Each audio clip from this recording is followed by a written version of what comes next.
れ、まただ。リーダーを前にすると、うまく思考が。Yo, this is so accurate. Yo, you can't tell me you can't relate to this. Even if you're like a kid, like you're a minor, like this happens to you when sometimes when you're talking to a teacher, advisor, counselor, definitely parents, like, oh my god, this is so relatable. Oh my lord. You just feel their spiritual pressure. And it's just crazy, like it just hits you like, oh my god, like it's too much, like their power level, just their aura alone just knocks you out almost. Oh, it takes you out of breath, like. Or maybe it's just me, maybe you have no experience. After watching episode 6 of Zone 100, I realized it exposed a problem that majority of us face as kids, as adults, whenever in our lifetime, but eventually the cases we'll face this somewhere in our life, which is of course confronting someone that has a lot of authority over you. Of course, in this case for Tendo, it's his old boss. It probably wouldn't be that for most of us. It'd probably be your parents or like teachers or professors or anything like that, or counselors or advisors. You know, usually as a child growing up, it tends to be the case. For some people, it continues into adulthood and into their bosses becoming that type of figure and fearing their presence. But this episode really exposed that problem that a lot of us face, especially growing up. And Tendo's reaction is very realistic. The heavy breathing, the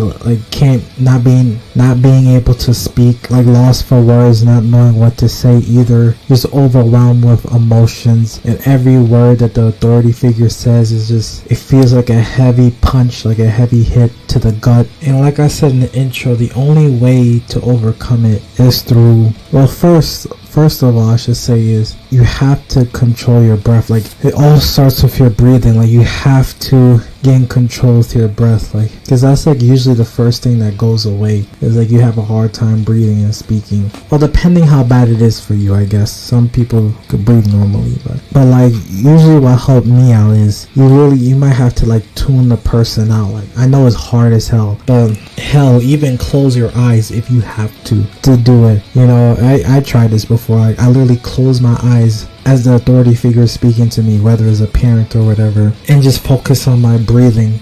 Deep breaths too, like, and it's really just a reminder that you're in control of your body. It's like kind of setting a reset to your body and letting your body know that you're in control. And regardless of what's happening, what the person is saying, you're not gonna let that overwhelm you so much. And hell, and this is gonna take a lot of practice too. Like, this is not gonna be easy. Like you might try this the first time and you only get it to work maybe for a few seconds, but hell, it's better to get it working for a few seconds better than being overwhelmed the whole entire time, you know? So it's all about progressive overload, if you ever heard that from the gym. You know, slowly increasing your tolerance in facing conflict in general. Because that's another thing too, is as a person growing up, you want to be able to face conflict or deal with conflict when it's necessary, because problems don't go away. You know, problems only intensify, multiplies it, or exponentially grows as time goes on.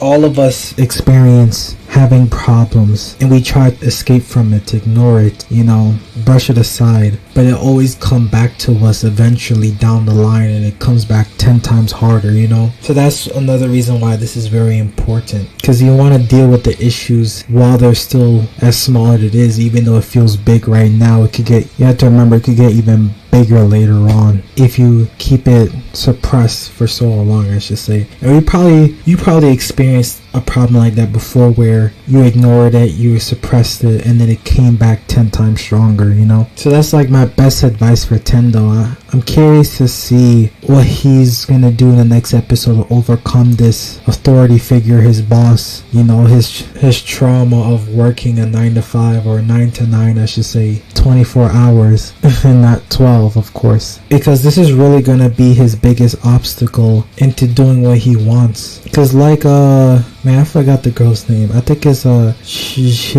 Shizuka. I think it is Shizuka. Like she said, the heart never forgets the pain of how you feel when you first had those problems, you know. It never goes away until you face it head on. So we'll see what the writer's gonna do to have Tendo face it head on. Are they gonna have him face it head on? I hope I hope that's what they do, so he can overcome this mental block and actually grow and develop more as a character. Because this would be a humongous character development for him if he could overcome this moment, this obstacle right here. So yeah, we'll see. Anyways, like and subscribe, and yeah, thanks for watching.